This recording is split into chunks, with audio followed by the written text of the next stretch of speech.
Termites. It's episode 80. I had to skip a week. Most of you were very nice and patient about it. A couple termites. Not so patient. A little aggressive, but the other termites said, be your best self. Come on, 2 weeks off in 80? I got buried. I had so much fun in St. Louis. Thanks to everybody who came out to the show. And it was 3,300 tickets, and they were all sold out. And I'm not saying that to brag, but my sister said, does it ever amaze you that, like, aren't you totally excited? I mean, I'm excited about the show. I'm excited about the after party, more importantly, with my cousins and stuff. But what's crazy is when you've done this long, like when you first start comedy, you're not responsible for selling any tickets. You just show up at a comedy club and you're dweezil doom, dweezil dub, fucky fuck, schmucky schmuck. Nobody cares. Then when you start headlining the clubs, though, you're kind of responsible for selling tickets. And if you're on the right trajectory, that should start anywhere from 5 to 10 years into your career. And then it's just, that's a lifelong thing. All I think about is I have to sell these tickets or someone is going to yell at me. I'm going to be yelled at, or I'm going to get demoted, or so it becomes more of a relief than it's fun when you finally get to this stage. But it's a lot of work in between and a lot of running around and all that. But it was so much fun. I would say, I don't even know, probably 200-300 relatives there. And then when I talked about the Pubcast, ton of termites. Really? Probably a third. Really? Knew the Pubcast. So that's really awesome. I saw a lot of shirts. A lot of shirts. Mm-hmm. Which, speaking of what, I put, there's going to be more of the long sleeve ones back on and then that, whenever they all come back on, that's that on them. They're up now. Oh, they're up now. Mm-hmm. Okay. And then the summer one is up too. St. Patty's Day. Yeah. Well, it's not just St. Patrick's Day. It's any day. Paddles. Every day's a thirsty termite. Every day is a thirsty termite, and every day needs an Irish clover on their back. Yep. Why wouldn't you? I agree. They're fun colors. What? I don't know. I had to. That's why I couldn't do the Pubcast, because I had to do St. Louis, and I had to do all these other things. And I did my friend Tig's podcast, or it's a podcast. Yeah, I haven't talked to her in a long time, so that was fun. And we talked about the worst heckle ever on that. And unfortunately, Tig was the recipient. Oh, no. Yeah, and me and David Feldman were sitting in the bar in Ireland watching the whole thing go down. It was one of the most uncomfortable. Tig handled it better than I would have ended up in an actual fist fight with the guy. Like, I would have gone down there and went, that crossed the line. And in my mind, I think I'm 6'3", and I weigh 235 pounds. And in my mind, I think I'm scrappy, and I have this whole picture of how I could just beat somebody up, even though I've never done that, and I don't. And realistically, well, I'm scrappy. I'm quick, and I'm low to the ground, so hard to catch.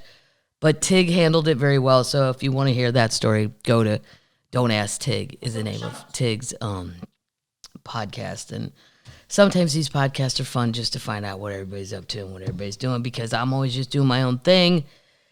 I don't watch a lot of comedy. I'm usually watching murder. There's so many things. The Dropout on who? Okay, I gotta slow down because it's been all right. What am I drinking? Well, in St. Louis, the home of Anheuser Busch, as everyone I assume knows that. This is a Michelob Golden Light. I don't see it many places except in St. Louis. Yeah. So I grabbed 12 of these, threw them in the car. The bottle's cool. The bottle, it's ridged. It's a very cool bottle. I like the clear bottle for summer. Delicious session beer. You could have 12, no problem. Nice. If you're my cousin Mike, 32. That was part of the problem too, because I went out with my cousin Mike. Well, I didn't go out. I went to a backyard and drank beer with my cousins. It was so great, because even Mike the next day, we were born on the same day. Me and my cousin. Well, yeah, but I was born at like 9 o'clock at night on September 30th. He was like after midnight, so he's October 1st. But technically, yes. Yeah, my grandpa took us to Las Vegas when we both turned 21. Like we were twins or some shit. And I'm like, and he was so great because my grandma had died. And my grandpa goes, all I require is that you eat breakfast with me. I don't care what you do all day. You don't. He bought us show tickets and all that stuff. And we went out. We were so excited because we were 21 and never been to Las Vegas. And both me and Mike definitely have gambling problems. I mean, there's not even a a question about that. And then we'd say, who's the bigger addict? We're reporting back to our parents. But we went out one night and just gamble, drank. And then I said, Mike, get up. It was like time to go eat with him. He goes, do we really have to go to breakfast? I go, he has asked one thing. One. That 78-year-old man wants one thing, and that's a goddamn eat breakfast. You're getting your ass up. Okay. And then, Who else did you hang out with? what? Who else did you hang out with? I hung out with my friend Heidi, my friends, Heidi and Marcia, and then I hung out with all my siblings. And St. Louis's own Jennifer Bloom, she's very, very newscaster that I watched my whole life. Nice. Yeah, and I'd really never met, so that was fun to meet her. And she has a silver fox that she brings along places. Not a real fox, a person. Yeah, a man. He was fun, and oh my God, just I don't know, like a million people that I worked at the restaurant with in high school and college that long ago. Yeah, so it was it's nice when you're from a big family if you can have a gathering at this point that is not related to a funeral. Yeah. Not that our funerals aren't a lot of fun, but they're not fun till we're done at the cemetery. Right. And that's sad times all the way up to that. That's no fun. Yeah, so How many were at the after party? I'd say there were probably 200 people at the after party, maybe 250. I warned the bar. I said, look, there's going to be a Viking raid occurring at about 10:30, and you better order way more Mick Ultra and way more vodka because they'll go crazy if Jameson, yeah, somebody, I think my cousin Joey, the youngsters, they're in their 20s. I was just standing there and just a shot of JMO appeared in front of my face. Nice. I didn't even know whose hand that was, and I drank it. And I thought, I'm an idiot. Like, that could have been everybody in the bar, I think, was related. So if anybody would have killed me, it'd been my own relative. So that was a big one. And that's what we're drinking. And I think, oh my God, I didn't go up in the Arch this time, but I think everyone should know this. If you ever go to St. Louis for whatever reason, you can go up in the Arch because a lot of people don't know. And there's tiny windows at the top. And the running joke is you can see St. Louis on this side and then the other side, not quite as impressive. But they used to put you, because the Arch is actually an arch shaped, they put you in these monkey cages that were terrifying. And like in grade school, we used to have to go down there. And even as a kid, you were like, this isn't right. Because it would go... And you couldn't see the sides. You couldn't see anything. You just got stuck in this rattly-ass monkey cage. Well, they have spent all this money, and it is so awesome now because now it's like a Jetsons futuristic pod, and you get in it. It holds like 6, and it just goes all the way to the top of the Arch. Nice. Yeah. I think they should have a bar up there, and they don't. There's no bar? I don't think so. If there is, I didn't see one. I mean, it's nice to look out the windows, but it'd be nice to have a drink up there. Yeah. Right. You know, and just watch everything happen. You And can't jump off. no, you can't jump off because you can't get out. And my dad actually helped build the Arch till it got to halfway, and then he graduated from law school because he was a pipe fitter. And I'm also super sad to say that me and the Arch are the exact same age. I am as old as a fucking monument. It was completed in 1965, and so was I. You were completed. Boom, what a year. But it was like my sister said, how did they get away with just spending all that money? I don't know how you pitch that shit. The 60s had a lot of stuff, like the Seattle Space Needle, where we just did crazy-ass things that had no actual purpose. Yeah. Like you're at the council meeting, the city council meeting, you're like, I got an idea. If somebody wants to drop a few million, how about we build a giant silver arch? It's supposed to be the gateway to the West. Oh, smart. Yeah, I mean, it's 200 years too late, but what, I don't know. Nobody's coming on foot or by boat from Illinois. Yeah, it's symbolic. I get it. But I like it. my sister hates monuments. She really hates the Washington Monument. She thinks they're a waste of money and they don't, quote, do anything. And I said, you know, there's a lot of shit to hate in this world.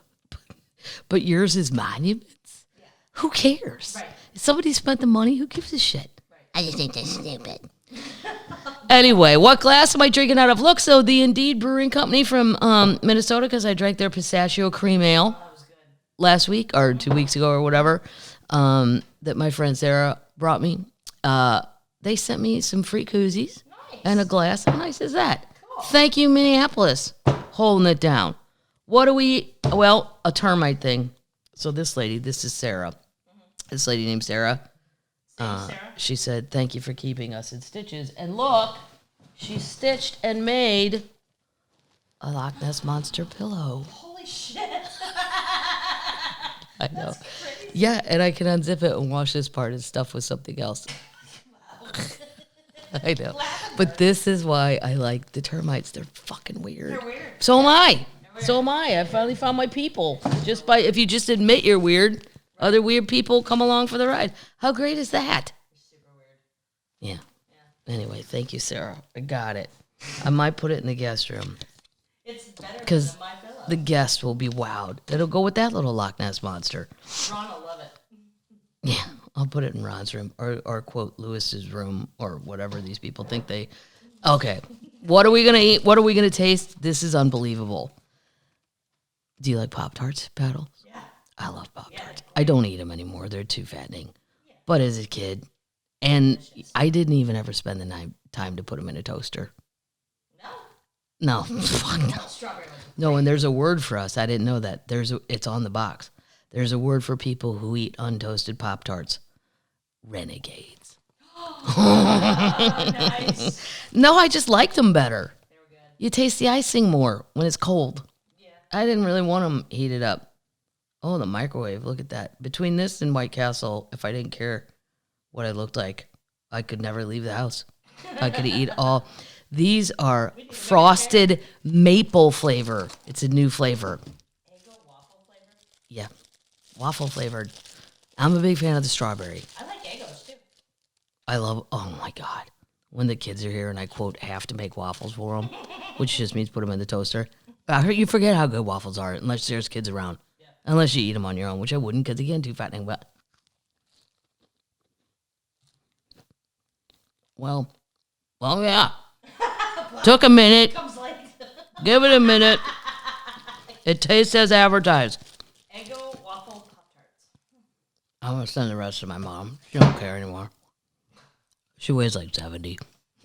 She don't care. They're shrinking. My parents are just, they're becoming tiny, tiny people. Nice. Yeah, they're not even trying to lose weight. No. They're just disappearing. Just getting Maybe that's how they'll die. They'll just disappear. disintegrate. They'll weigh like 1 more pound and just be gone.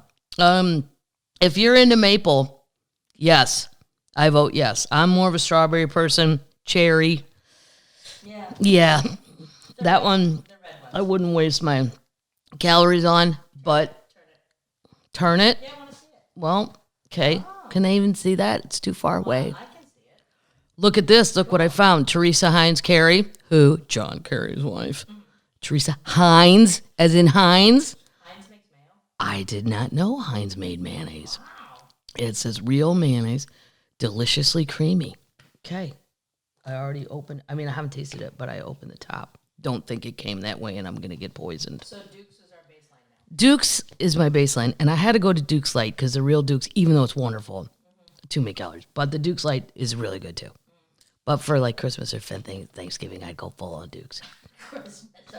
Holiday Dukes. Holidays, yeah.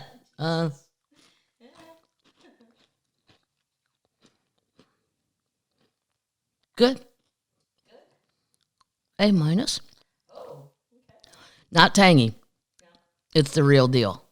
Heavy, good mayonnaise. Creamy, just like said.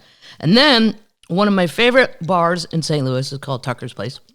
Unfortunately, it was closed for remodeling. That's okay. Right around the corner in Soulard, boom, McGurk's. So I went over there for a Guinness and some toasted ravioli, something that is only found in St. Louis. Well, it's in other cities on menus, and I order it. I'm like, ugh, fail. Yeah, I don't even bother anymore. This is their lemon pepper. If you're in the Midwest somewhere, you could probably get it online. But their little house salad. Greg Warren, my friend, a comedian, big fan of their steaks. I get the pork steak sandwich. Yeah. Great dressing. Lemon pepper. Super light, and you'll feel very good about eating the toasted ravioli and then having a salad with that on it. I don't know if you can get their stuff online. I'll look it up. I doubt it. Yeah, tuckersplace.com. No way. Yeah, Tucker's Place STL. We'll put it in the show notes. Yeah, I was so sad they were closed. Their opening said sometime in March, but it wouldn't open. It's for St. Patrick's Day. And I had an Emos pizza. Shout out to Emos. I think it's a pizza that you love or you hate. Guess who else loves it? Simone Biles, the gymnast. Had a whole thing on Twitter. She loved it. Yep. They sent it backstage. They did send me 2 backstage, and I had to hide them because all those goddamn kids that I'm related to backstage. I had 2 dozen donuts for the kids. Mm-hmm. Those were gone immediately. I think Michael ate some too. Yeah, the opening act. Michael Palisak, very funny person. He's like, "Oh, donuts." I'm like, "Dude, those are for the kids. How old are you?" I go, "You can have the cereal topped one." There's one that had C, and he hated it. And then I said, "Get those pizzas back to the hotel before anyone knows it," because they were bacon pizzas. You can't find bacon, not Canadian bacon, American fried bacon on top of the pizza. So I took 2 up to my hotel room. I told Michael, "You could have one, and you should take one, because there will be no food for the next God knows how long. Hide this pizza. It's what's going to keep you going." Come eat 200 Madigans. Yeah, come on to the bar and meet 250 Madigans. And he did. He was a good sport. That's a lot to take on if it's not your family. No. That's a lot. All right. So that's enough about all that. So sorry I missed a week. I wanted to write back. God damn it, this is free, man. Right. But I didn't. I'm not going to get shitty, even though I think hold. I've been watching a lot of Vikings, and I've learned that. Hold! Yep. Because it's more like me to just be Irish dumb and go. It's not dumb, it's emotional. No, it's hair trigger, knee jerk. The Vikings had it going on a lot better. Hold until you know what you're really doing. That's why they conquered us. Well, they conquered all kinds of people for a good long while, but then it didn't work anymore. Their raids weren't shocking. Sure. No surprise element left. We know what's going to happen when we see the devil boat. Vikings is back on. Ron, my little buddy Ron White, the comedian, texted, "I want to come to your house to watch golf." And I didn't see that text for I don't know, not long, an hour. And then he's like, "Never mind. I'm watching 17 hours of Vikings. We'll text you later. Do not call. Busy. Skol. Valhalla." The new seasons of Vikings is good. It's not as good as the first one, but how could it be as good as the first? Right. But it's really good. The one on Netflix. The one on Netflix. Yes. But first, before we get to what we're watching, that's just an aside. Everybody knows I already like Vikings. But you have to be a history freak, and you got to be okay with violence. Oh, yeah. I'm more than okay with it. Yeah, it's great. They do shit that I'm like, we need to bring that back. Right. That could be brought back. That could be fire. Yeah. That fire. They use a lot of fire. Again. Well. Oh, yeah. Again. Louder. Come on. Fire. Yeah, there you go. Yeah. All right. In Queen news, well, we're going to start with Stevie. Oh, boy. Stevie, they say, doesn't have a cell phone. Now, this lady right here, she may not. But if you don't have a cell phone, and I know this because of some of my wealthier comedian friends that are older, you then must have an assistant, of which this lady does not have because I don't want one. I can do my own shit. Thank you. Clearly, though, I couldn't do it well enough to do a podcast last week, too. And I don't have, I don't have any stocked up because I don't know what's going to happen. So, Queen Stevie, she doesn't have a cell phone. She writes in her diary, and then that is sent out through the facial book and the Insta blah and the Twitter. Well, I don't know about on Twitter. Her Twitter feed is, you can tell when it's the older crowd and some person assistant just, yeah. Anyway, we only get to communicate with Stevie through her diary entries. Now, should I read? This is a diary entry. It's a letter to Vladimir Putin. Then I wonder, do you think Vladdy's ever heard Landslide? No. I do. And I bet he likes Fleetwood Mac. No. Come on. Just because he's Russian and stoic doesn't mean he doesn't like a good 70s tune. He has no feelings. He's got a lot of kids. There must have been a little sexy somewhere. Come on. Maybe one of those ladies like Stevie. He's not a robot. Yeah. Do we have any Russian listeners? Do you guys know Fleetwood Mac? I'm sure they do. I'm sure they're taking time out right now. You think they're listening to a podcast? All right. This is what should I do it with my Stevie voice? Is that annoying? No. It's really not that deeper than my own voice. I was going to say. No, she's in there's something where it's the Miley Cyrus mix-up of Edge of 17, and I love it. But at some point she goes, no. And it's like, whoa. That's even, and I have kind of a cold. Okay, this is Stevie to Putin. Are you lonely, Mr. Putin? Is that why you sit at your long, long marble table alone at night and throughout the day and talk to ghost? It's also formatted very strangely. Like there's a sentence and then dashes and then it drops and then the next one goes, Like a haiku. We'll put it in the show notes. No, it's not quite a haiku, but kind of. It's more like a poem. Oh. Yeah, like Lewis writes emails in haiku. My friend Lewis, the comedian. Yeah, his emails are all haikus. There's no punctuation. It's just sentences. I do mine as run-ons, and it's your job to follow. He does his as, like, there's like 4 words in one and then the next, and I don't know. It looks pretty. Yeah. All right, I'm going to keep going. Because you really have no friends. Everyone is afraid of you. Afraid to even offer up good advice because great emperors don't listen to anyone but ghost. Oh, your ghosts may be shaking their heads concerning the killing of children and young people and destroying the houses of young families just for sport. Your ghosts disapprove. Oh. Your athletes, great riders, extraordinary ballerinas, your amazing creative history, even with all that beauty that stands behind you, you will never be forgiven. Your ghosts will haunt you day and night. They will shake their heads and say, this time, Vladimir, you went too far. Well, I think he also went too far when he poisoned the man and turned him blue. That was probably crossing a line. Right. I think he's gone too far many, many times before, but I'll stop there. Vladimir, you went too far. You crossed a sacred line. You tried to take a beloved country away from its beloved people. So far, you are responsible for hundreds of dead, including civilians and children, thousands of injured, and hundreds of people are running for their lives. And then it goes ... Next line. And it is just the beginning. I hope you never sleep again.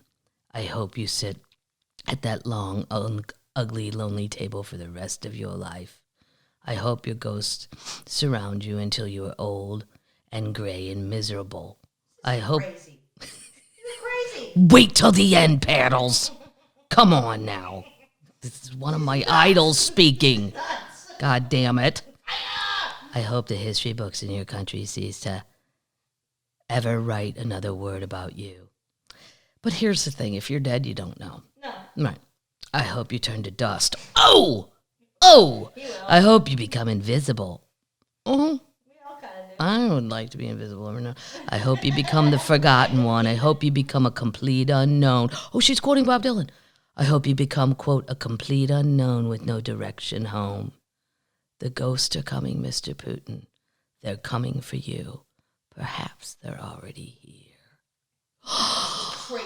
She's crazy. She's perfectly crazy. That's why I love her. Who takes the time to do this? Stevie, she sits up all night long. She's nocturnal. She doesn't function in the day. I've read all these things. She's now I go to bed at like 10:30 and I think, who stays up that late? Vikings is over. I've watched 4 episodes. Night-night. Night-night, termites. Yeah. No, Stevie's perfect. Yes, she's crazy. She's perfectly crazy. That's why I love her. All these women are crazy on some level. Right. And Stevie's right. But here's what nobody's talking about. What if Vladimir Putin is ill? I've not seen one even hypothetical. What if he's found out he's got cancer? Like stage 4, can't help you out. And this is a reaction to the chemo? Well, why not? Wow. I've thought about it. Come on. No, there's people I've gotten mad at about my life. I don't remember them now, but like at the time, I thought, if I had stage 4 cancer, I'd just kill you. Oh. Yeah. He's just mad at all of the Ukrainians? No, he wants to go out with a bang. I'm It. thinking it's possible, but I've never even heard anyone speculate about it. Like, what if he's super duper sick and he's like, I'm going for it. And I'm going to be the guy that takes back all of Eastern Europe and I form a whole Iron Curtain. I'd be very nervous if I was those other people in Europe that are just hanging around there Those other countries, I don't know. They just got out of COVID. Now they got We all just got out of COVID. Now we're doing this. Yeah. Now we're going to have Chernobyl might be leaking. And then all I think of is the babushkas of Chernobyl, which is the documentary, if you've never seen it. so good. It's all these women. We may have talked about it in the very beginning of COVID. I don't know, but I'll refresh because it is worth it if you're a history person or you just want to see freaky, weird shit. When Chernobyl went off the hook, they came in and they took all the residents that were super old, mostly women because the men had died in the accident, and they moved them to these giant ugly-ass apartment things like in Moscow. These people had never lived in a city, and these old women got together and walked back on foot to their homes in Pripyat is the city where Chernobyl was, and went right back to their little cottages. I mean, they just have chickens, but then there's a lady, they get a government stipend, and then there's a young post office lady, like 40, young, who helps them. She gives them their check, and then she helps them cash them, and then they get their supplies. They basically drink vodka, raise chickens, and smoke cigs. And I'm like, so far, I'm 3 for 3 on board. I mean, I'm not smoking right now, but if I'm going to live in a radiation place where it's filled with, the wolves have 4 tails and 6 eyes and shit, yeah, I'm smoking cigs. Yeah. I don't care anymore. And they don't care, and they know they're going to die in that bed, but I didn't blame them one bit. But now I think about those people where those ladies are like, you got to be shitting me. Right. We survived all that. Then we walked on foot back from Moscow all the way back here. And now some lunatic. Yeah. I don't understand. I'm not going to get into hard news here because I try not to. Try to keep this fun. But how the whole world. Babushkas are fun. The babushkas of Chernobyl, and they're a good time, boy. I would want to party down with those ladies. Oh, yeah. And they all look 159, and they're probably 80-something. But good for them. They're still here, still firing up a cig, and just slamming hot vodka. Like, I'd have to get used to that. That is not my thing, but I could get on board. Yeah. I just need a few training nights. I just got to get my liver ready for that. Training nights. That's a little more of a shock to your liver, I think, than a Michelob Golden Light. Then, okay. Well, here's the good news. As far as more Queen update. Dolly Parton's Imagination Library is expanding statewide in the state of what? Washington. Great. Boom. All children under 5 in the state of Washington will be eligible for a free book each month. Thanks to our wonderful community partners and supporters. Enroll now, blah, blah, blah, blah, blah. So that was... Why? It's so far away from Tennessee. She wants to do the whole world. Oh, and Washington said we're good? A bunch of states have said yes. Oh, great. I think it might even be happening in Europe. The Imagination Library is spreading globally. You have the license plate. Dolly isn't local. No, I Dolly's know. global. Yeah, it's just weird that... So that was the good news that during this last week and a half about the Imagination Library. And then this, there's always an asshole. And that's why me and my brother we've complained about HOAs because he got a letter from his saying that his cat was taunting other cats. What? Oh, yeah. I'm not Yeah. kidding. He did I on the posted it on podcast. Twitter. Yeah. It's real. And first of all, as the daughter of a lawyer, I'm like, Patrick, you dumbass. Why did you admit that was your cat? Right. There's all kinds of gray and white cats. They don't know that was your cat. They're just assuming it was your cat. Prove it's the cat. And then come to me with your bullshit. But we're joking about HOAs and all this stuff.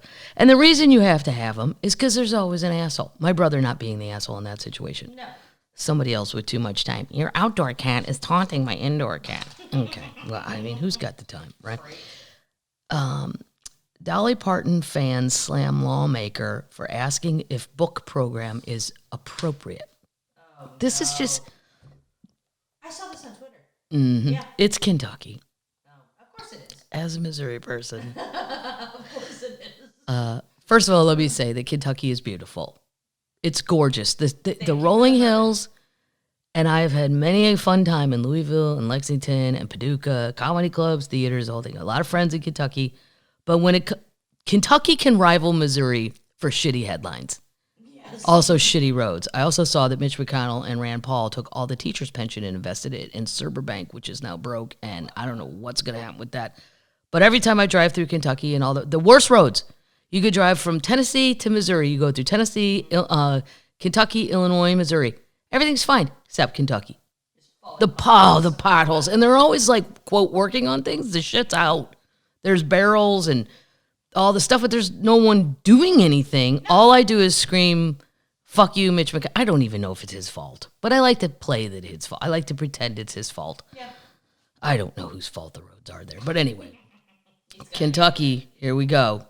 Hold my beer. Missouri says to Kentucky, hold my beer.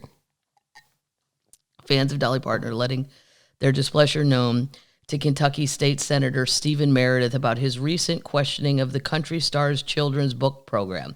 Dolly Parton's sister, Stella Parton, wonderful person who I had the chance to meet, started the backlash against Meredith with a series of tweets attacking the senator for comments he made during a Wednesday legislative committee meeting to discuss a state partnership with Dolly Parton's Imagination Library.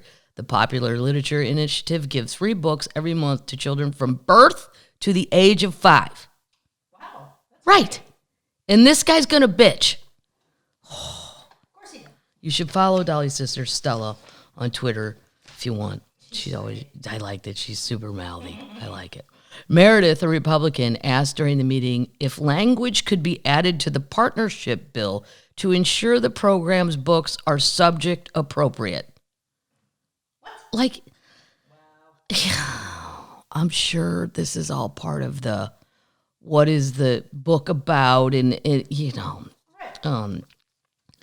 I'm outraged this morning that anyone, let alone, okay, this is what Stella was tweeting. I'm outraged this morning, let alone GOP Senator Meredith from the great state of Kentucky. Oh, he's from Kentucky. Would question my sister Dolly or even insinuate something sinister about the Imagination Library program for children. She tweeted Thursday morning. The committee discussed the bill to partner with Parton's program. Meredith said his only concern, and this may be a strong statement, I watched the video, and he's just like, insufferable. Hateful. And this may be a strong statement, don't mean it as such, but on page 2, section 1, we talk about age-appropriate books. I think that certainly is warranted given today's environment, but I wonder if that's enough. You know, should it be subject appropriate as well? What? Age appropriate means subject appropriate, dipshit. Yeah, it's the same thing. He wants it to say no gay books. Let's just come out and say it, dude. Just say what you want to say without this beating around the bush. I don't think that would happen anyway. They're books about some kid and his dog or whatever. He's added that he's seen literature for preschool kids that he feels is inappropriate content for children of that age, and asked that an amendment be added regarding these subject matters. Okay, what have you seen? I would have said stop. Stop right there. Because I know he hasn't seen shit. Nope. Tell me what you saw, where you saw it, and what you think is inappropriate. And then it would be, well, it was a while back, and there would be no. Right. Senate Minority Floor Leader Morgan McGarry, a Democrat who sponsored the bill, argued that the Imagination Library has long stayed out of the way of any controversy, and I think that what Dolly Parton and her program have shown is they have an age-appropriate and subject matter-appropriate books going to children. You know, I've always had the greatest respect for this program, Meredith replied. But as we know, players changed over the course of time. Well, no, Dolly's still in charge. Right. And I believe she's directly. And I believe she knows what the hell, you know, and things get shifted, I'd feel a bit more secure. It's all about how you feel, sir. Right. Nobody else is saying this shit. Nope. If we had language of that nature in this, a video of the exchanges on YouTube, Meredith, he ended up voting in favor of the advancing the Imagination Library legislation, but his remarks nonetheless angered Stella Parton, a fellow singer and actress. Appalachian people have been maligned as uneducated, and to have a senator from Appalachian State even think, much less saying anything derogatory about this program, is incredibly is appalling. Absolutely, 100%. She said.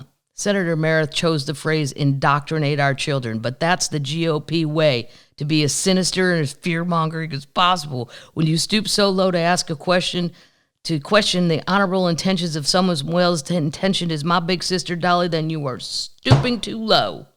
Right. Exactly. Amen. Indoctrinate. Boom, Come Stella. on. Oh, my God.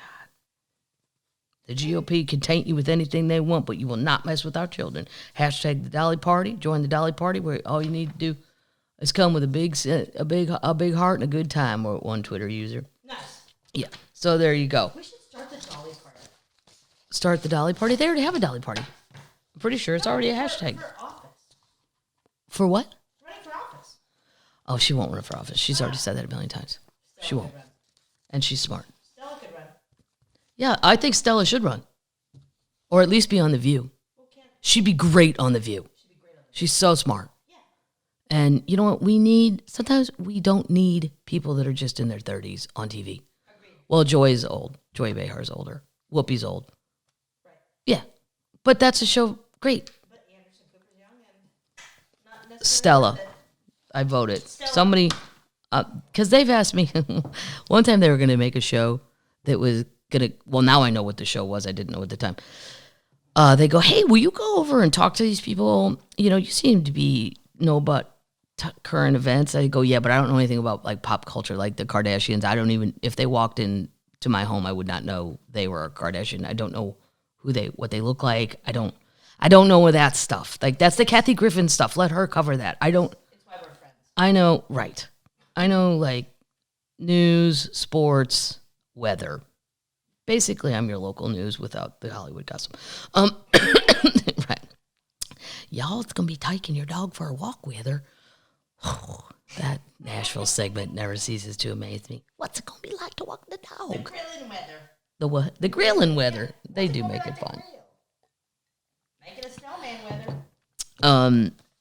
I forgot why I was saying that, but they asked me to go to this meeting, so I went, and I didn't even know what the show was supposed to be, and they were like, at some point in the thing, the lady goes, and so then every day, I go, every day, oh, no, I don't want to be on any show that's every day. I said, oh, I'm not that lady. I said, but I'll give you a list of about 10 women that I think are funny, they're smart, that would be willing to come here every day, but I got shit to do, and I don't like that kind of regimentation. But I would be like, I'm like, you ever need anybody on a Tuesday? Holler at this lady. Every day. Fuck, that's a job. I worked my whole life to not have a job. I don't want a job like that. But I think somebody should shout out to Stella. She'd be great. Let's write her in. She's smart, funny, adorable. All right, update. Yeah. Moving on. So much good. This is so great. You know how I like strange. It's not strange, but art, which is strange to like, really, and I don't even own any art. With over 100 original works, this is the largest exhibit of Banksy art ever assembled, and it is coming to the United States. Boom. It has not been here yet, and it's really hard because a lot of them, it just says, choose your city, and it doesn't give details yet. But if you're in one of these cities, Boston, Cleveland, Denver, Detroit, Minneapolis, Nashville, Phoenix, Washington, they're bringing the whole Banksy deal. I cannot wait. I've been trying to go to the Immerse Van Gogh, but in Nashville they keep moving it, and then I couldn't go to the St. Louis one, but there you go. Banksy's coming. That's awesome. It's super cool. I can't wait. I'm going to find it somehow. Update! Tinder Swindler gets sued. I love it. An Israeli diamond magnate is suing Simone Lviv, the subject of Netflix's documentary, The Tinder Swindler, for claiming to be part of that family while allegedly scamming women out of millions. I wonder where that happened. I wondered if you could do that. Like if somebody stole Madigan and then went and did all these, but see, you have to prove damages. People always forget that. Mayonnaise Mayo. on a cracker. I'm hungry. I did this late today. I'm starving. I didn't eat dinner. So instead I'm having mayonnaise. It's just a Midwest delight of an excuse to eat mayonnaise. I have dinner. This is a problem. People, when they get pissed, they always want to sue somebody. But you have to prove damages to win. Yeah. It's like Sarah Palin with the New York Times. Okay, they said this, but how'd that damage you? Prove to me how. True. So I thought about that. when I watched the Tinder Swindler, if you didn't see it, it's this guy on all the dating apps that conned all these women out of money, but they did give it to him. He didn't get in trouble until he wrote the bad checks. Then that's when you're actually breaking the law. There's no law against tricking people, susceptible people. Simon Lviv, whose real name is Shimon Hayat, allegedly claimed he was the son of Lev Lviv, an Israeli diamond tycoon worth a net worth of $1 billion. The lawsuit accuses him of making false representations as being the son and receiving numerous benefits, including material ones, and cunningly and using false words, claiming to be a member of the Lviv family, and that the Lviv family will pay and bear the cost of his benefits. You gotta show me I really did something. The defendant used dating application Tinder, and we know I love this word, to cunningly bamboozle funds. Now it's bamboozled. Fraudsters, bamboozled, trickery, magic. Eventually convinced to transfer huge sums of money. Then the lawsuit says, he's a fraud who stole our family's identity, who's tried to exploit our good name to con victims out of millions of dollars. Right. I'm relieved that his real identity. He allegedly stole $10 million from a number of women. 3 of the women from the documentary set up a GoFundMe in order to help pay off their debts. No, I will not. I've given money to a lot of GoFundMes, usually about older comedians that didn't have insurance, but I am not going to give you money because you were just plain ass dumb. Right. And you wanted to ride on a private jet. Just admit it. You saw this guy's Tinder profile. If I saw that guy's Tinder profile, I would say he's a douchebag.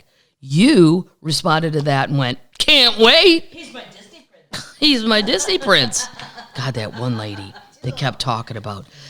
Well, in Disney, all she kept talking about. There are no Disney princes, okay? That's what I used to do a joke in my act a long time ago. I go, that's what we're taught as little girls, though. You got to wait for your prince to arrive. But the joke was on us. There's no princes, and no one's arriving. So you got to go to the next level. How about Bob from accounting? I mean, he's not a prince, but he bowls on Tuesdays. He's honest. And he drinks Golden Light. And he drinks Michelob Golden Light, and it's cheap. God. He's wonderful. This one makes me laugh. Update! I'm never going to let go of what happened to the traders on January 6th because I've never seen anything as appalling. Nope. This isn't even political. This is about breaking and entering. This is about a crime. Totally. Capitol rioter who stole Nancy Pelosi's lectern on January 6th gets prison. Remember the douchebag? He's a hipster. He's got a beard. He's cute. I'll give him that. Adam Johnson is cute. And he had like a little hat on with a little ball on top, little snow hat. And he waved, and his picture became, him and the shaman became the two that got reproduced probably the most. He had Nancy Pelosi's lectern. Oh, right. And he's like waving. You're stealing furniture, dude. Right. Yeah, I mean, you're a fucking moron to be excited to get... Federal government. If I'm stealing anything, the last thing I want is my picture taken, more or less posing and smiling. I mean, the level of dumb. Adam Johnson was sentenced to 75 days in prison after stealing Nancy Pelosi's podium. So stupid. Wait, hold on. Who once boasted that a photo of his shenanigan, quote, broke the internet. See, they were all real proud of this shit. So dumb. Posting on the facial book. That's from my act, by the way. I know it's Facebook. They're posting it everywhere. He was sentenced to... What do you think was going to happen? Do you think we have no laws in this country? We have no cops in this country? We have nothing? Yes, we do. Thank God. This is why I follow up on this. It gives me hope that this country still has some goddamn rules. He was sentenced to 75 days behind bars by a federal judge in D.C. for one count of entering and remaining in a restricted building or ground. He pleaded guilty in November and will also have to complete 200 hours of community service as part of the sentence. Okay, I don't want him at my gig. No. Wherever he's gonna, I say pick trash up on the side of the highway. That's all I do is ride around this country and go, look at all that trash. Look at all that trash. Look at all that trash. Look at all that trash. Alabama has chain gangs. Do Alabama still have chain gangs? Yeah, they do. They're proud of it. I don't know about that. You'd have to giggle that before you start saying shit like that, Paddles. You better be sure right. Yeah, if they don't get the death penalty. Because we're going to get a lot of hate mail from Alabama if they don't. Oh, Adam Johnson was part of a pro-Donald Trump mob who roamed the Capitol, that building that day, and encouraged his fellow rioters to break down an entrance onto the House floor by using a bust of George Washington. Okay, you've also destroyed some more property, prosecutors said. He yelled to rioters that the bust of Washington would make a great battering ram as they... See, these are the worst Vikings ever. As they tried to breach the doorway, according to the court. But he is most recognized for posing for photos with Pelosi's podium, which he swiped during the siege and carried into the rotunda of the Capitol. His headshot, he's not quite nearly as happy. After a photo, his jail shot. After a photo that showed him gleefully smiling while carrying the podium went viral on the web, he boasted to friends in text messages that he, quote, broke the internet and he was finally famous. Is this all you've waited for to be quote famous? Yeah. Doesn't any of these people know, even if you are famous, it's the 24-hour news cycle. You're not famous in 5 more hours. Nope. Everything blows over. After his sentence, he claimed that he did not hate Pelosi, and posing for the photos of with the photos at the podium was, quote, stupid. Well, I'm glad he's come around to that. I bear no ill will towards her or her office at all. He turned himself in 2 days after the riot and cooperated with prosecutors after his arrest. His lawyers wrote a court filing before the sentence to say that he was being punished in part because of the viral photo that showed him with Pelosi's lectern. I don't care whose lectern it is. I don't care if it's Newt Gingrich's or Tip O'Neill's. You can't steal shit out of the Capitol. Exactly. How did that message not get through to people? Arguable if he latched onto some other piece of government furniture for his final opportunity. Jail time would have not even been in consideration. Oh, horse shit. I have an update. What, update? Alabama does not have chain gangs anymore, do they? They tried to bring them back. They tried to bring them back. And then in 2015 they gave up. In 2015. So now it's just prisoners that somebody's pointing a gun at them picking up trash. Well, that's a chain gang, except they're not in chains. It's prisoners and someone's pointing a gun at them to pick up trash. So you can't say chain gangs. But No, you can't say because they're not chained. No, and there are people that have not getting the death penalty. These people clearly, you don't know if they haven't been given the death penalty. Yep. They can't be on death row. Oh, they can't be on death row to pick up trash? Nope. Well, see, that's where the good times end. What are you going to do? My death row would be so much shorter. Your death row would be so long it would be the whole prison. God. They're like, do you have any places that aren't death row? Not here. We do not. All right. Holy shit, they found it. Uh-huh. This one's so great. And it's breaking. And thank you for every termite who sent it to me because I was busy doing a lot of press crap this morning. I didn't have time to look. So if you were to ever go on Amazon Prime, there's a documentary called Shackleton's Captain, I think. I'll have to double check. Put in the show notes. In the show notes. Me and my dad trade these emails, and then he watches them when my mom's not home because me and my dad like the history crazy things, and then she'll go, all you two do is want to watch despair and destruction. I'm like, that's not true. We're just watching history. Right. She doesn't like anything that's negative. Well, we don't view it as negative. Well, she watches the ID channel, but that's current. She likes current murders. I did point that out. I go, you're okay with murder as long as it's happening now. You don't want to see modern murder, people's tragedies from years ago. This is amazing. This is why it's exciting to be alive. The wreck of the Endurance has been found in the Antarctic 106 years after the historic ship was crushed in packed ice and sank during an expedition by the explorer Ernest Shackleton, which, by the way, they always say he was British. Wrong. Born in Ireland, didn't move to England till he was 10. So, he's Irish. Yeah. A team of adventurers, marine archaeologists, and technicians located the wreckage at the bottom of the Weddell Sea. This is all in this documentary. By the way, all these guys survived, which is, wait till you hear the story. It's amazing. But then what's even weirder, they all got back to Europe, and World War I was going on, then they joined the army. I mean, you want to talk about He-Men, guys. I mean, wow. You survive this shit? Battling sea and icing-free temperatures, the team had been searching for more than 2 weeks in a 150 square mile area around where the ship went down in 1915. Oh my God. See, there's still hope for my Malaysian Flight 370. I just got to probably wait 100 more years. I probably definitely won't be alive. Endurance, 144 foot boat. Now, that sounds long, but really it's not. Like, I have a boat on a shitty lake that is 27 foot. So 144 to go across Antarctica, I would want a much bigger ship.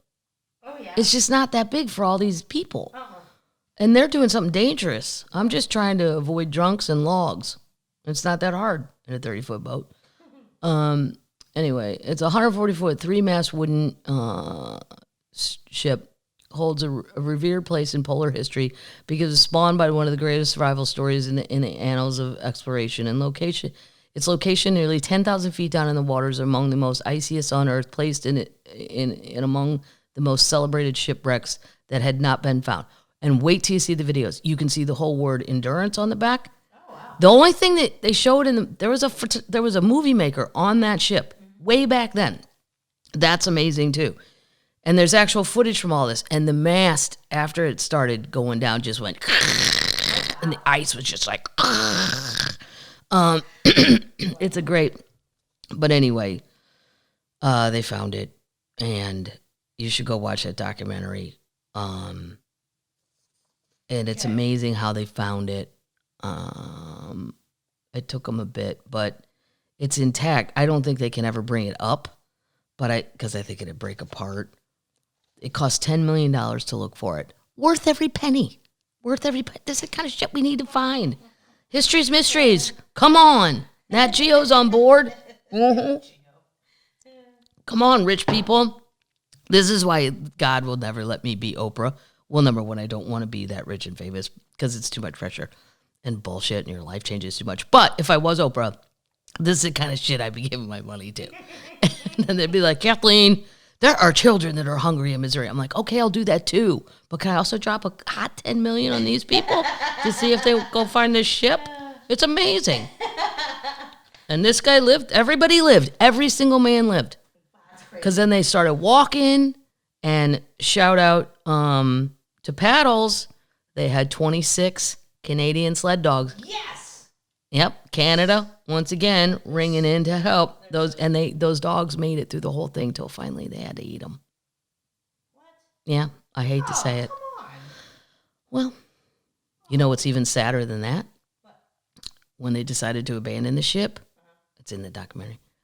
They had a cat on board the whole time, Mr. Chippy. It was really a girl, but they called him Mr. Chippy, and just like a tiger-looking cat deal.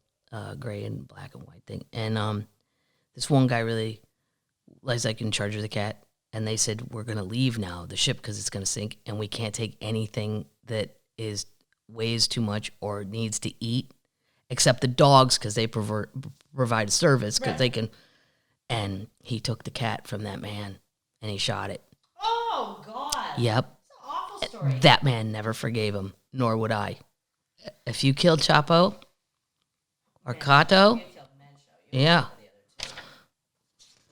I care. God, just a terrible story. No, but it's a good story because all the people lived. I'm sorry about the dogs. I'm sorry about the cat. I wonder if this would be allowed in the Imagination Library, this story. If this story would be allowed in the Imagination Library? I'm going to say that old man would say yeah because there's nothing gay in it. I think he's all about, is this gay? Is this about premarital sex? Straight sex? Gay sex? I'm good. Eat the cat. What? You gotta, I don't need to read all this to you, but if you're a history person or just you want to see freaky shit, go watch that documentary. Apparently, there's a couple more I haven't watched, so I'm super excited. Even though I know the story, I want to watch more. The footage that those people had. That's crazy. I would have died. I know I would have died.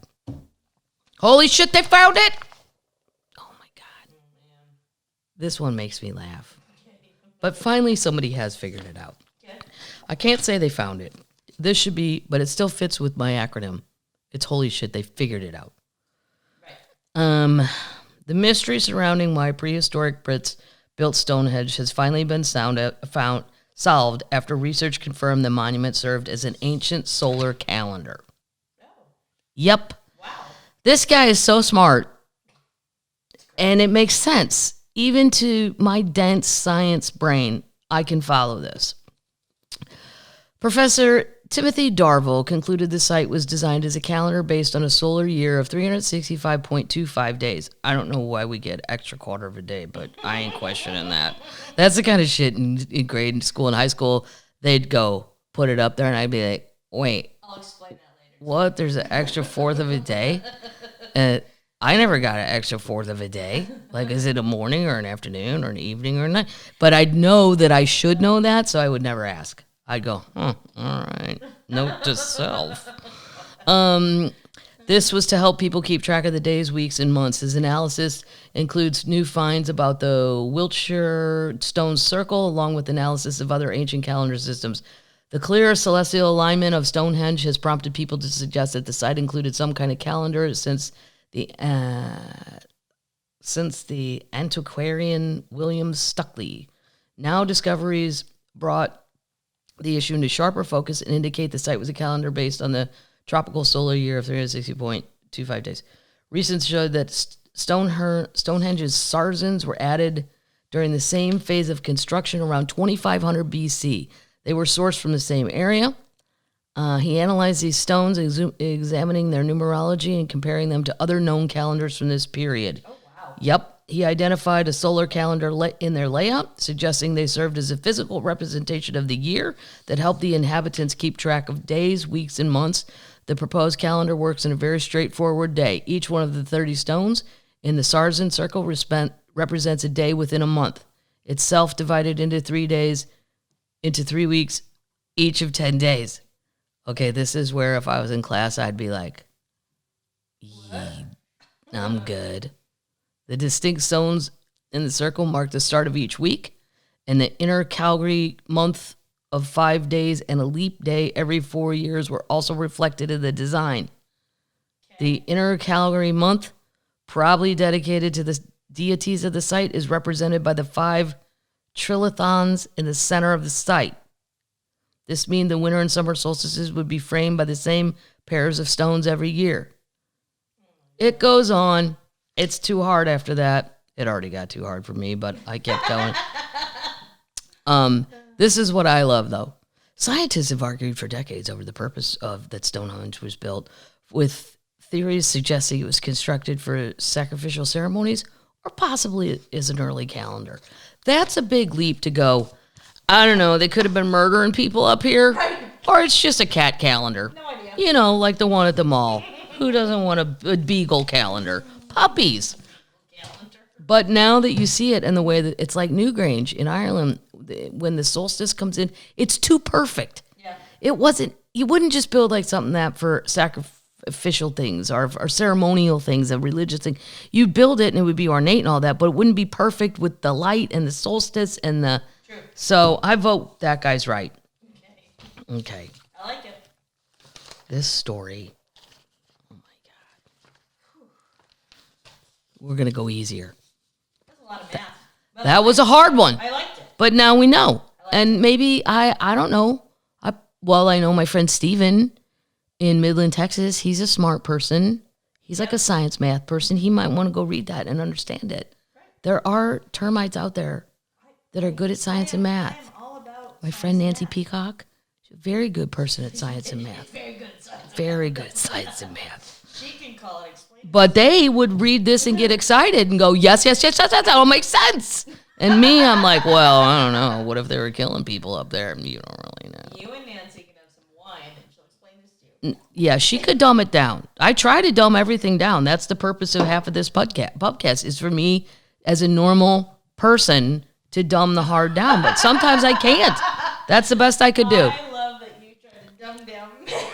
I tried to dumb down the solar calendar, solstice, Stonehenge, rock formation.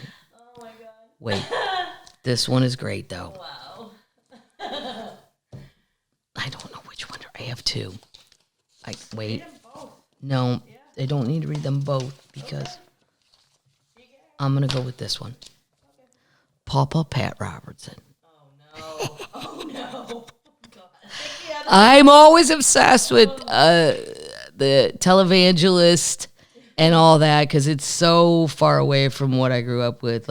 And I'm not saying that the Catholic priests, we all know the issues there, but the TV people, I'm obsessed with how they're kind of performers. Like a priest doesn't really perform. They do their gig on Sunday for 45 minutes and you got a headline, but you're not on TV. Right. We don't have any of that TV part. And I'm obsessed with how they perform, really. I like to watch. I watch Joel Osteen.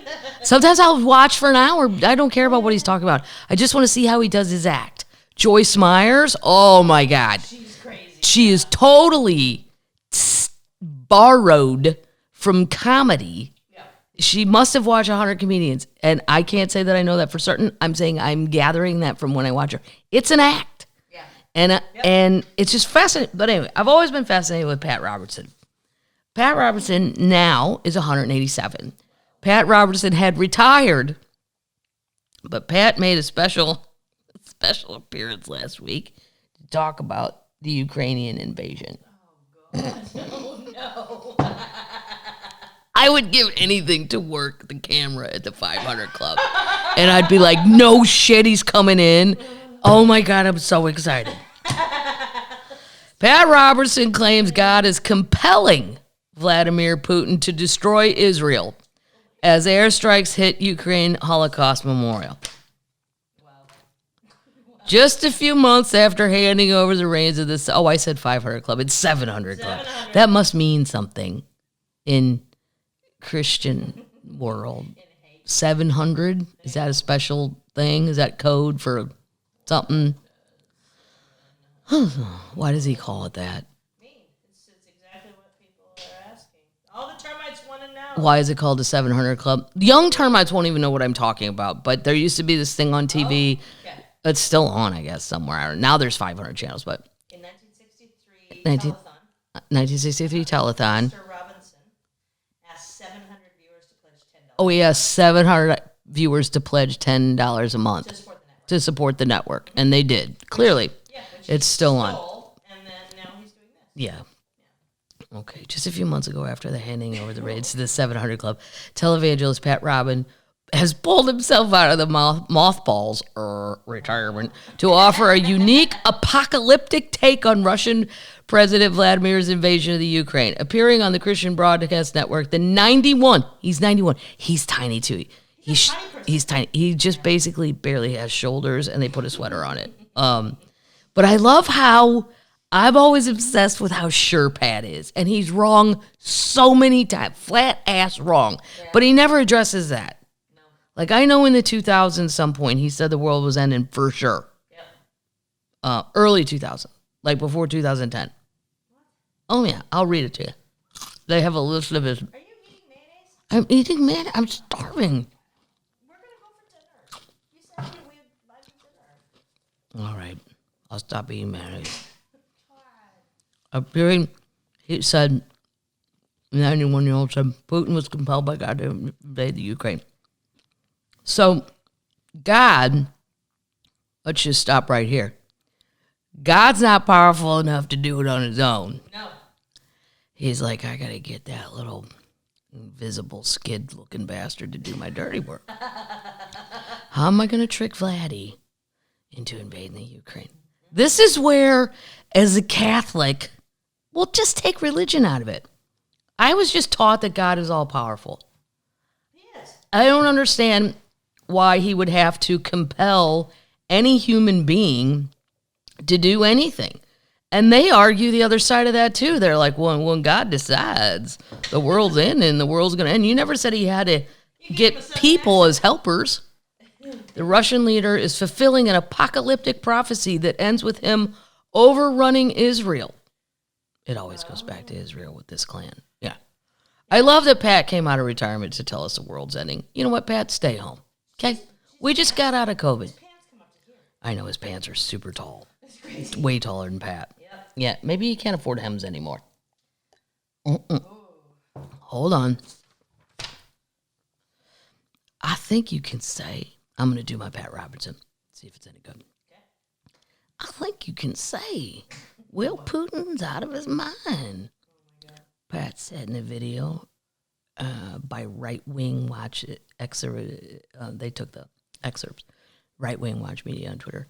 Yes, maybe so, but at the same time, he's being compelled by God. He went into Ukraine, but that wasn't his goal. Wow. Said Pat Robertson, who stepped back from his 55-year helm at the popular show late last year. He quit late last year. His goal was to move into Israel ultimately, and God is getting ready to do something amazing, and that will be fulfilled. Great accent. Stop. That's pretty good, right? That's For great. first try. That's great. Stop talking, Pat. We just got out of COVID. Nobody wants to hear the goddamn world's ending. Enough's enough for a moment. Can we get a breather here, Pat? Look how excited he is. Well, I'd be excited if I was 91. For myself. Don't you have grandkids that they don't want the world to end, you selfish little prick. Robertson went on to describe his take of what Putin is doing, which he's setting. This is where it comes into Bible knowledge, though, the Catholics don't have, because we don't read it and we don't know it. And I don't know if these things he says are true. I mean, the Bible parts. Robertson went on to describe his take on what is Putin doing, which is that he's setting Ukraine up as his staging ground to make his way across the Dardanelles Strait to Turkey, and from there, ultimately to Israel, which he's being called upon God to invade, whether he knows it or not. Be like waking up and going, I don't know what is possessing me to attack Arkansas. But as a Missourian, I'm just sick of looking at Arkansas. I mean, come on. Is Putin crazy? This is it, Pat again. Is he mad? Well, perhaps. But God says, I'm going to put hooks in your jaws and I'm going to draw you into this battle, whether you like it or not. Now, see, is that in the Bible? I don't know. I don't know. Or is he just saying that? We need a biblical fact check. Then he kept going. And he's being compelled. After the move into Ukraine, he's being compelled to move again, to get a land bridge, and then across the Dardanelles with Turkey. And watch what's going to happen next. Read your Bible, because it's coming to pass. Good one. Well, does it say that? Hold on. Okay. It's the next one. Okay. This one has what Pat fucked up. Okay. All the years, because it's important. It's hardly the first time Robertson, a former Republican, I forgot he ran for president the one time. He did? Yeah. Oh, God. I know. There's always as a Canadian, you would not have those memories. And No. God love you for not having to think about that. Him and Steve Forbes are the two that I was always like, what? Steve Forbes, look, his eyes were like, he looked like a puppet that had been captured under a cult's reign, and he could only blink messages. It was the strangest person I've ever seen. It's hardly the first time Robertson, a former Republican presidential candidate, has claimed the end of the world was near. The televangelist startled his audience, especially because the people watching are old. Right. Most old, most over 75, most sending him money every time he talks through the goddamn television, sending their pensions and all this horse shit, and he's fine with it. The televangelist startled his audience in 1980 when he told them he knew exactly when the end of the world was coming. That's bold. I guarantee you, by the end of 1982, and he always is squinting, and he's like he gets real tiny. There's going to be a judgment on the world. 1982. But then 1982 came and went without, quote, the judgment Robertson referenced. In 2006, Robertson relayed an inaccurate prediction he said he received from God about a possible tsunami devastating the Pacific Northwest. Wow. You don't even work at the Weather Channel, Pat. According to the Associated, the next year, so the tsunami never hit. So 2006, he's wrong on that one. The next year, he said God told him there'd be a terrorist attack on the United States. The Lord didn't say nuclear, but I do believe it'll look something like that. Well, that didn't happen. No. According to his 1990 book, The New Millennium, Robertson predicted that the world would end on, specifically, April 29th, 2007. Wow. Again, the world was not destroyed. Swing and a miss, Pat. Swing and a miss. Perhaps the most politics-centered prediction came in October 2020 when Robertson said that God told him Donald Trump would win the presidential election and that an asteroid would destroy the Earth afterwards. Whoa. Exactly, Papa Pat. Yeah. Whoa. Still happening. And the asteroid. This is then what he said. What I think, very frankly, is the only thing that will fulfill the word of Jesus is some kind of asteroid strike on the globe. It's a sudden destruction. It's not going to be some nuclear war. We're not going to be allowed to blow up this earth. Wow. This is the thing. So he said on April 29th, what day was that? April 29th, what year? April 29th, 2007. Okay. He said the world was going to end on April 29th, 2007. That's one of his more specific ones. So then his TV show comes back on in May 2007. And if you're Pat, do you just address that or act like you didn't say it? You act like you didn't say it. Yeah. Right. Or you go, I don't know. A spirit got him. The Lord is lying to me, or maybe the devil is speaking to me as the Lord. Oh my God. That's always a good one. Yeah. I like that one. Yeah. And I fought it. I fought the devil. Pat. Oh, Pat. Yeah. I'd like to drink with Pat once. You better get over there. I better hurry. I know. Just go, Pat, what are you doing with all that money? Come on now, Pat. Come on. That one's too hard. This is great. Well, it's not great. It's just interesting. I'm kind of obsessed with Basquiat, the artist. Yeah. Right? If you've never seen the movie about his life, you should watch it. It's amazing. Okay. There's a Japanese billionaire and collector, Yusuke Maziwa. He's trying to sell. Of course, I said that wrong. We just know that. Mazua. Yeah, but I think it sounds cool the way I say it. Yeah, I like it. Even if I'm wrong, I tried. Totally. He's trying to sell a Basquiat painting, a Jean-Michel Basquiat, for $70 million. Wow. He bought it in 2016 for $57 million. He says he's selling the piece because Basquiat is besting Andy Warhol right now, and his belief is that the work by the artist needs to be shared. This is a zillionaire guy I like. I'm on board with Yusaku because he buys his stuff and puts it in museums and lets people see it instead of hoarding it like some crazy Russian oligarch. Right. I think we've all had enough of those people this week. Whew, shoot, buddy. He picked up the painting in 2016 at an auction by Christie's. It was part of an exhaustive art buying spree that saw the art collector dropped almost $100 million. But he puts it on public display. Thank you. Anyway, if you want to buy a Basquiat, you got $70 million floating around? No? Well, maybe you can get a print on Amazon for $27. I'm super impressed by There's a Kid. I'm super okay. So I asked my dad, because I didn't... like... Google is now my parents, but sometimes Google's just too hard, and it's just easier to call my parents if I have a question about something that I know they can answer in a short, dumbed-down version. True. And I said to my dad, how can we be just seizing these oligarchs' yachts? Yeah. I don't understand how you can just rock on up to a boat and take it. Right. And my dad's like, well, because there's waters in international, especially international waters, especially because of drug trading and people... hiding that the basically police of whichever country, especially if it's a NATO country, can go out and seize your yacht. They can get on it and kick everybody off. It's your job. You say, this is Paddles' ship. You have to show me paperwork that says it's Paddles' ship, and then you get your boat back. But until you can prove you own it, as far as I know, you stole it. Oh, right. And is there drugs on this boat? Was this boat gotten by illegal gain? So on and so on and so forth. So that's how they're getting seized.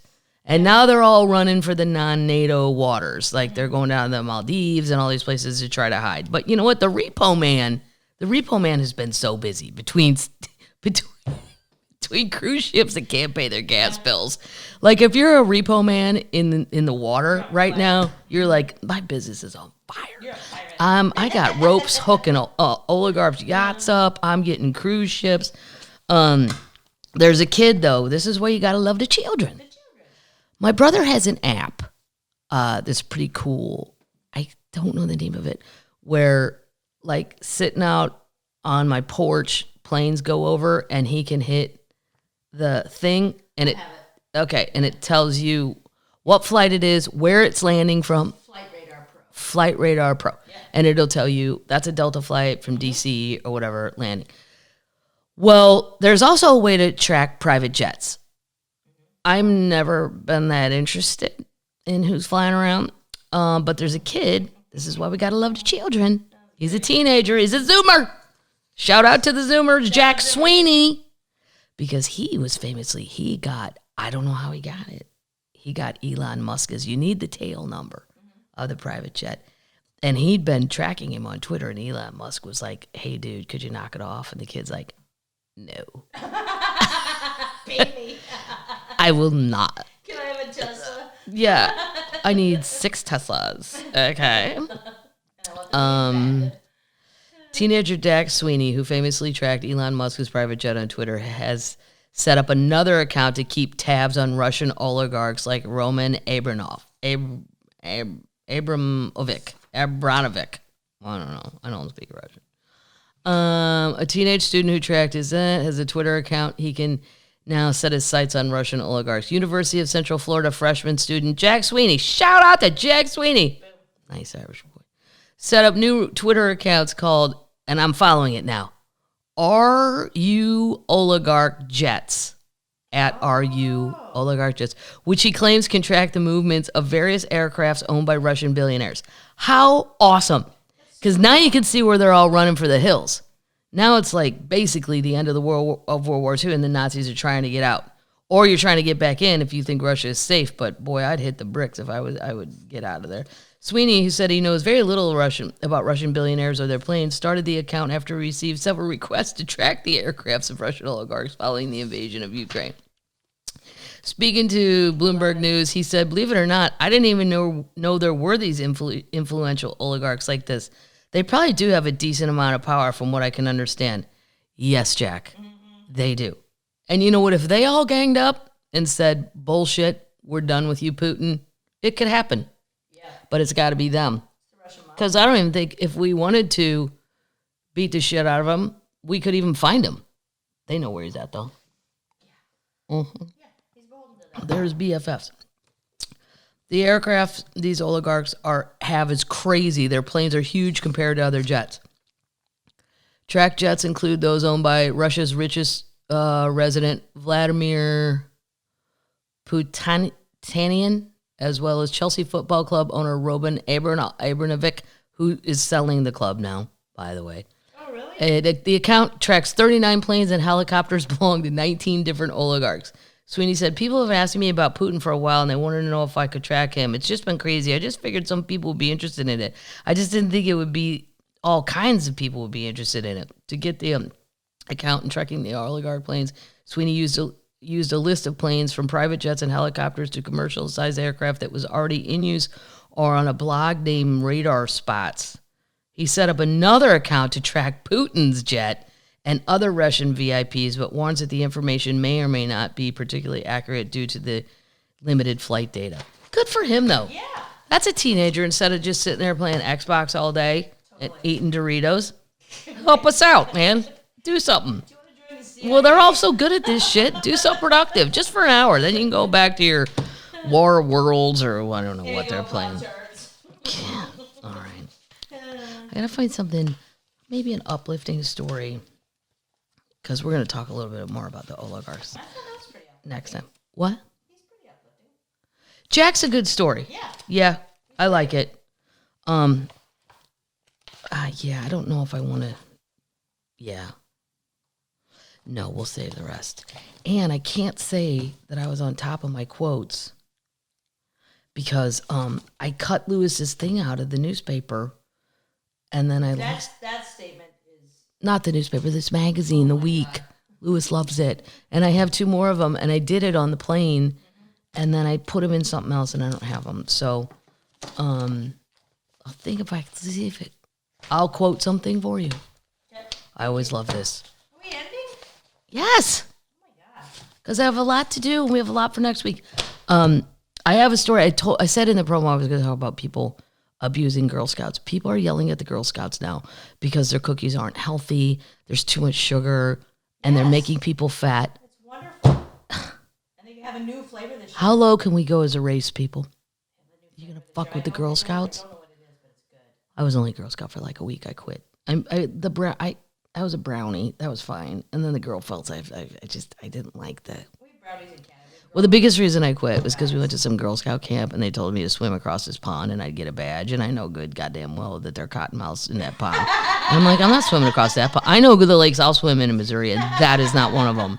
And I walked to a gas station and called my parents and said, I ain't doing this. I'm not gonna get bitten by a cottonmouth to get a badge. I'm smart enough to not do this. Pond was so still. And I'm like, I guarantee these cottonmouths have set up condos in every corner. This is not moving. This is no. But I admire the Girl Scouts that have stayed in it. And of course the cookies have sugar. And then they're complaining about the prices. Well, you know what? You should pay quadruple because they're like gold because they're not available all the time. Right. There's some other cookie that's like I don't know if it's Costco or somebody else has like a kind of a generic version of them. Ew. I don't want a generic Thin Mint. No. What's your favorite? That's my favorite one. Thin Mints. Thin Mint? Yep. By a million. I always try the other ones, but I'm like, they're fine, but. I had one of the new ones last weekend, but I've been drinking. I can't remember what it was. You ate one and you were drinking and now you can't remember. Yeah, it was the new one. No, I tasted it too. It was good, like a chocolatey thing. Chocolate. Was it peanut butter? I don't know. But we'll just say the Girl Scouts are a fine American institution and nobody should be yelling at 7, 8, 9, and 10-year-old girls. The Girl Guides are a great Canadian The Girl Guides are a great Canadian institution. Thank you. No one cares, Battles. Oh my God. No, this would be educational, a little outreach program to Canada so Americans can sound less dumb about Canada whenever somebody says they're Canadian and then somebody goes, I have a cousin in Buffalo. Yeah. Do you understand? Like Canada. Yeah. I know. Go Bill. But people are abusing Girl Scouts out loud in public, and I don't think we can sink any lower as a nation. No. They are our saviors. Yeah. Those are angels. Those are little lights of happiness and joy. And you know what? To bitch about the price, it's like, well, then don't buy them. Just walk away. You don't need. Why are you going to yell at a 10-year-old? People are crazy. You're a dick. I don't really have any quotes, but I always remember this. Wait, there's no article about the Girl Scouts? Yeah, there's a big article. It's like 100 pages long. They also have a conspiracy theory about cookie money funding abortion. I mean, I can't. There comes a point where my brain just goes, no, because I know this will blow over. God, that's stupid. They're being harassed. They've been as young as 5 years old, have been lectured for selling unhealthy food or over the cookies' high prices. They've been berated. Can you imagine talking to a 5-year-old about abortion? I mean, right. Let me tell you what. You and your pro-choice bullshit. It's a 5-year-old. Some have been berated over conspiracy falsely linking the Girl Scouts to Planned Parenthood. They've never given money. It's all bullshit. This is more like Q crap thrown out there. Ay. Yeah, it's basically, I read the article, though, and I'm doing the dumbed-down version to make it happy for America, and I got nothing else except to tell those people. It's called an Adventureful. The new cookie. In Adventureful? No, it's called An Adventureful. Adventureful. What's in it? What is it? This is what I ate. Right. This is what. Look, you're so excited. Yeah, it was great with James. A drunk found out what they ate. Brownie-inspired cookies with caramel. Yeah. Those are great. Yeah, they were really good. I gotta get some more. I had one. They were great with Jameson. So, all right. Okay, so when my dad had a leg aneurysm. It's fine now. Well, part of his toe fell off, but he didn't even notice for like 3 days later. It's fine. He's fine. But he was so jacked up on morphine, and he talked for like 6 hours straight. He recited poetry. It was so crazy. And then he goes, Kathleen, come on, you know this poem. Tell the nice gal. There's some like 30-year-old nurse that's just like, oh, Christ almighty, I got to deal with. But they knew who I was, and they were super excited because it caught me and all that. And I said, Dad, I'm too embarrassed to do it. He goes, no, come on. He got belligerent. And he goes, Gungadine. It's this poem from a long time ago. And he goes, just do the one verse. And so I did it.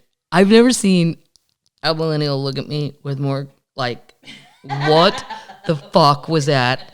And I go, though I've beat you and I've flayed you by the living God that made you, you're a better man than I am, Gungadine.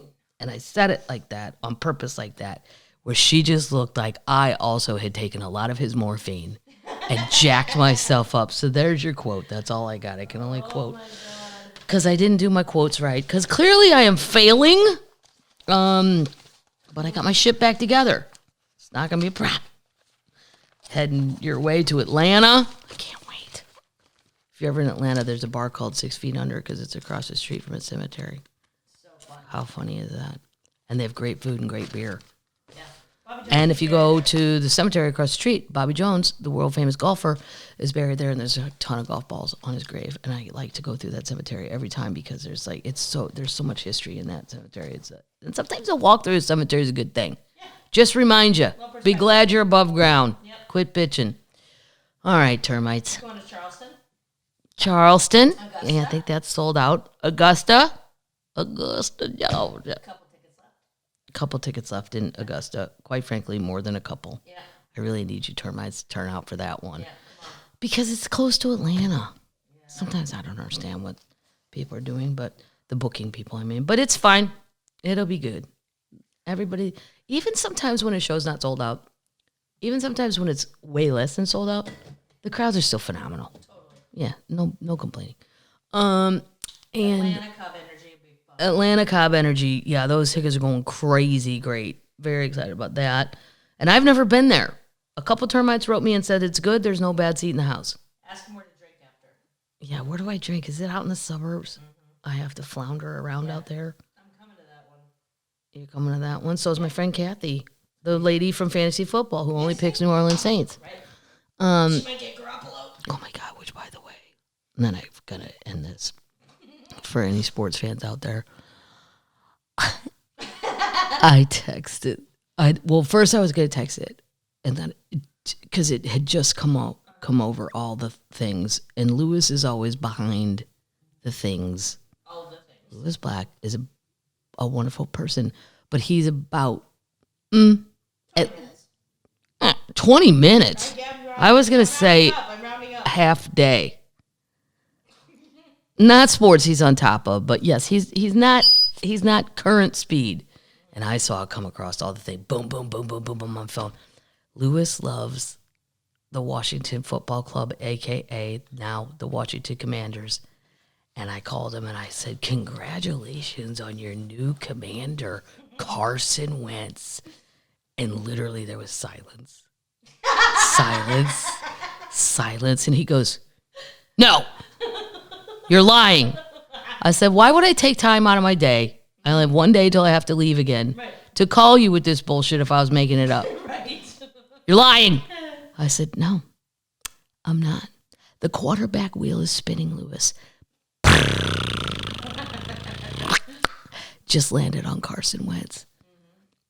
His friend Ray said he's going to cancel his DirecTV package. Shut up. He's a Washington fan, too. The Broncos are happy. Who's happy? The Broncos. The Broncos got Russell Wilson. Yeah. Fine. Mm-hmm. But see, I think this is all just a rush to... I said to my brother, is this just all about we have to win a Super Bowl this year? Who's investing in young people? And my brother said, the problem is if you don't have a quarterback, you don't have any wins. And it's become a thing now. But like Garoppolo is still... Like if I was Lou, I would have been hoping for Garoppolo. I think he's awesome. Yeah. Better than Carson Wentz. And your favorite, Kirk Cousins, Paddles hates Kirk Cousins. I hate him. Well, stop with the hate. You like that? You like that? You like that? I liked him for that. I thought it was funny. Ridiculous. He's not. He's still floating around on the pinwheel. And my friend Kathy, who's coming to my show in Atlanta, Kathy is waiting to see. But maybe they won't. Maybe they'll just stay with James Winston. I don't know. But I know that at this hour, it's only been a few breaking hours since I called Lewis with that. There's a very good chance he may have killed himself. There's a very good chance that his tour bus stopped, and Lewis said, I'll be back. And he got off the bus and walked into the sunset and will never be heard of again. He's lost all hope to live, all will to live, all hope for a brighter future. Yeah. How about the Packers? The Packers. I love the Packers. I love Green Bay. I love Wisconsin. But if I were the Packers, I'd be so upset because, yeah, I want Aaron Rodgers, but no, I don't. He is a pain in the ass, diva. It's all about Aaron 24 hours a day. And then they said, oh, he signed 4 years, $200 million. Good for you. Good for you, as my friend Rocky Laporte would say. Go for you. But then he's like, oh, yeah, I don't know. It's always so flippant. I don't know where these reports are coming from. Because I thought, oh, good, 4 years. We don't have to hear his bullshit anymore. Right. We don't have to hear him on the podcast, the Pat McAfee thing. We don't have to hear him on Sports Center going, I didn't really sign for, but, and then immediately he comes out with, well, they're reporting wrong numbers and the amount of years, and all I'm going to say is I'll be back for one more year. Ugh, fine. One more year. Mm-hmm. And if he gets Devontae Adams, one of my fantasy players who I'm going to try very hard to get again,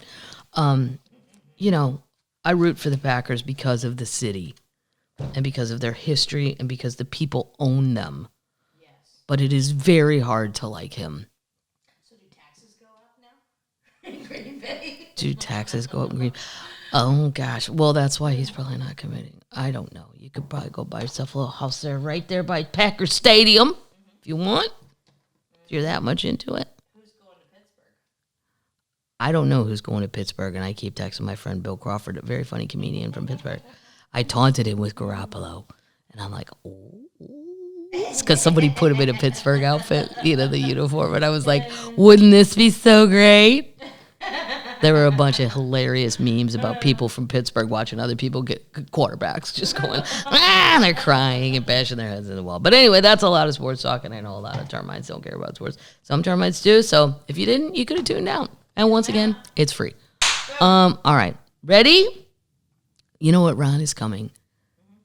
I'll make him come up if I do a podcast while he's here and say night night termites. From the Grand Termite. He's the Grand Termite. Maybe he can do the podcast with you. No, nobody likes him on the podcast. Well, maybe he can just come at the end. He could just come at the end. Yeah, I'll save a couple stories and he can comment. Great. Yeah, that'd be fine. That's a great idea. I don't have another microphone, though. I'm too cheap for that. He'll just have to scream from the other side of the house. We'll get you another microphone. Maybe I'll just have his dog, the French Bulldog. Maybe Mustard will just be in my lap. Mustard will totally do it. If I put food, he'd have already eaten that mayonnaise. He'd have licked that fucking mayonnaise thing clean. Yeah, totally. And he's picky. He wouldn't eat the crackers, though. He's very snobby like a Frenchman. Ooh, I would not eat this. Mustard is, not Ron. Mustard is, right, not Ron. Ron would have licked this, ate the Pop-Tarts, and been drinking the dressing and went, what do we eat for dinner? Can you make supper? All right, termites. That's it. Thanks for allowing me a week off. Love you. See ya. Won't be ya. Night, night, termites.